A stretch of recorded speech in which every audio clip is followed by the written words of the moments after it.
Voici ce qui reste du bâtiment après l'explosion survenue vers 18h10 heure locale.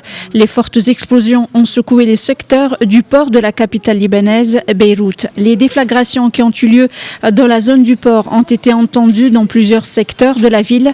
Les vitres de nombreux immeubles et magasins envolés en éclats à des kilomètres à la ronde. Des nuages de fumée orange s'élèvent au-dessus de la capitale et la zone du port est entièrement couverte. Les circonstances et détails sur les déflagrations doivent encore être éclairci. Le secteur du port a été bouclé par les forces de sécurité qui ne laissent passer que la défense civile, le balai des ambulances aux sirènes hurlantes et les camions des pompiers.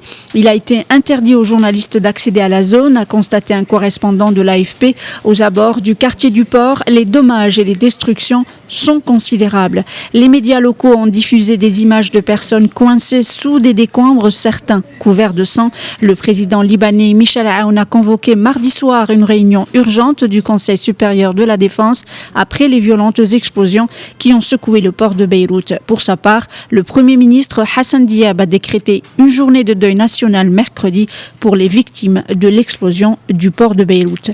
Triste journée au Liban, secouée par sa pire crise économique depuis des décennies, une crise marquée par une dépréciation inédite de sa monnaie, ayant plongé près de la moitié de la population dans la pauvreté. Des affrontements ont éclaté d'ailleurs ce mardi à Beyrouth entre forces anti-émeutes et manifestants. Ces derniers ont tenté de prendre d'assaut les locaux du ministère de l'Énergie pour protester contre les coupures de courant de plus en plus fréquentes dans un pays plongé dans la crise.